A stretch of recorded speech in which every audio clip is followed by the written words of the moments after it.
India speaks daily में आपका स्वागत है। इंडिया स्पीक्स डेली को सब्सक्राइब करें, इसके बेल आइकन को जरूर दबाएं।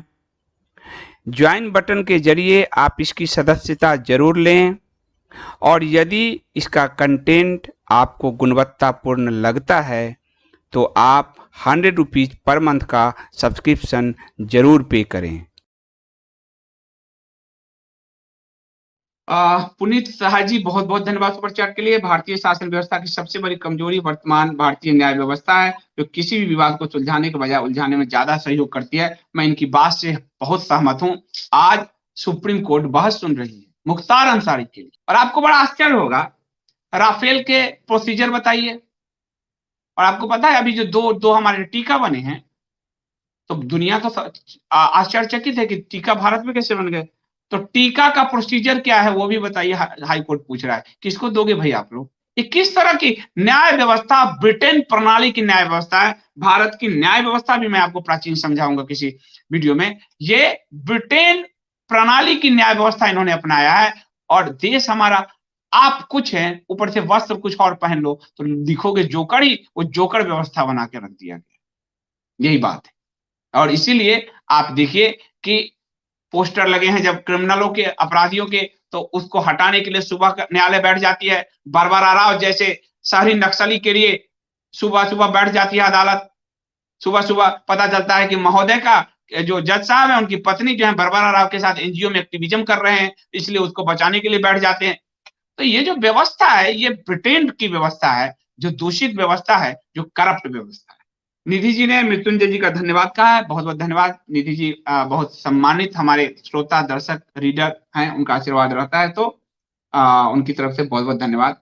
राज शर्मा जी ने बहुत अच्छी बात कही है कि हमें केवल राष्ट्रहित के कार्यों के लिए ही भाजपा की तारीफ करनी है, और उनको हिंदुत्व के रास्ते पे लाने के लिए वीर सावरकर के रास्ते अपनाने होंगे। ये बहुत अच्छी बात है। आलोचना और तारीफ, प्रशंसा, तारीफ सब उनके हैं, आलोचना और प्रशंसा दोनों सीखिए, तभी व्यक्तित्व में भी संतुलन आएंगे। बहुत अच्छी बात इन्होंने कही। नीलम जी ने कहा दंड और लट की भाषा, बहुत अच्छा भाषा। और महिलाएं जब ऐसा बोलती हैं तो मुझे अच्छा इसलिए लगता है कि कम से कम वो आगे की पीढ़ी को अच्छे से समझा पाएंगी, क्योंकि आगे की पीढ़ी जो है कई बार मतिभ्रम की शिकार है। तो महिलाओं का स्ट्रांग होना बहुत जरूरी है, ताकि अगली पीढ़ी को ठीक से समझाया जा सके। तो कहते दंड और लट की भाषा बहुत जरूरी है। यहाँ एक औरत ने अपने बच्चे को डंडे के दम पर चीते से छुड़ाया। लठ भी बहुत जरूरी है दंड के साथ साथ। दंड मतलब वही विभाग, उसमें सारा चीज आ गया। दंड विधान, दंड यानी शासन व्यवस्था, दंड यानी राजदंड।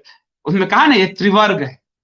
इससे अर्थ धर्म की भी, दंड से ही धर्म की भी पूर्ति होती है, अर्थ की भी पूर्ति होती है, और काम की भी पूर्ति होती है। इसलिए हे राजन, अर्जुन कहते हैं अपने भाई युधिष्ठिर से शांति पर में कि दंड को त्रिवर्ग कहा गया है। आप लोग बहुत सरल भाषा में महाभारत है, इसको पढ़ सकते हैं, कोई बहुत कठिन नहीं है। कपोत.in से आप मंगवा सकते हैं। 8826291284 व्हाट्सएप नंबर से आप संपर्क कर सकते हैं। तो महाभारत पढ़िए, क्योंकि महाभारत सिर्फ लड़ाई की बात नहीं करती, ये पूरे आपके समाज व्यवस्था, अर्थव्यवस्था, शासन व्यवस्था, राज व्यवस्था, पूरी व्यवस्था आपको समझाते हैं। जब बाणों की सैया पर जो भीष्म जी हैं, और जब वो सारा दंड विधान समझा रहे हैं युधिष्ठिर को कि कैसे तुम शासन चलाओगे, तो वो अपने आप में पूरी आपके इतिहास, आपका समाजशास्त्र, आपका राजनीतिक शास्त्र, आपका अर्थशास्त्र, सब कुछ समझाता है। इससे इससे बेहतरीन आपको समझ, आप स्मृति में जाते जाएंगे, आप उलझ जाएंगे। इससे बेहतरीन आप नहीं समझ पाएंगे।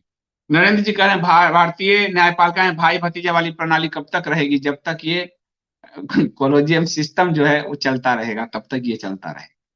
इसको तो एक बड़े झटके की जरूरत है। मोदी सरकार ने शुरुआत की थी, पर वो समझ गई कि पंच मक्कार से लड़ने के तरीके अलग हैं। तो क्योंकि वो उस पर बैठ गए, कोलोजियम सिस्टम पे पूरा बैठ गए, इसलिए बदलना बड़ा जरूरी है। हिंदुत्व जागरण का बहुत धन्यवाद सुपर चैट के लिए। इति जी कह रही हैं, देखिए इति जी एक माँ भी हैं, पर वो कह रही मेरे को और मेरे भाई को माँ खूब लट से धोती थी। तो वो जो है, चलिए थोड़ा ह्यूमर हो गया। पर दंड यानी कि राजदंड बहुत जरूरी है। आपको दो उदाहरण से ही समझाया कि एक के डर से मुख्तार अंसारी भागा हुआ है, दूसरा असुर प्रणाली है जो उस माफिया को बचा रहा है। ये बहुत बड़ा अंतर है। किशोर दहिया जी, बहुत बहुत धन्यवाद सुपर चैट के लिए। जाते जाते संदीप जी, अब सरकार को शासन और कानून व्यवस्था पर कड़ा रुख अपनाना होगा। राष्ट्र प्रजा हित में बिल्कुल सही कह रहे हैं। लाल हरे को मत नाचने दो। दंड विधान आपको मैंने बताया कि वही जो है सीए, वही एनआरसी, एंटी-सीए वही एनआरसी उत्तर प्रदेश में सफल नहीं हुआ। दिल्ली में हो गया कि वहां दंड विधान सनातनी चल रहा था, यहाँ पंचमक्कारों के दबाव में थी सरकार। वही किसान आंदोलन यूपी में भितंडा नहीं अपना पाया, भारत के झंडे को फेंक दिया, क्योंकि यहाँ पंचमक्कारों के दबाव में थी सरकार, वहां खुलेआम दंड व्यवस्था का प्रावधान था। तो ये कोई भी शासक हो, अगर दंड व्यवस्था को रखता है तो लागू रखता है, तो चोर, उचक्के, माफिया, अराजकतावादियों के अंदर भय होता है और जनता बहुत निश्चिंतता के साथ अपनी नींद पूरी करती है। परंतु जो शासक दंड व्यवस्था का विधान नहीं करता, वहां चोर, उचक्के, माफिया सर पर चढ़ के नाचते हैं। कांग्रेस की सरकार तो आपको दिख ही रही है। बहुत बहुत धन्यवाद।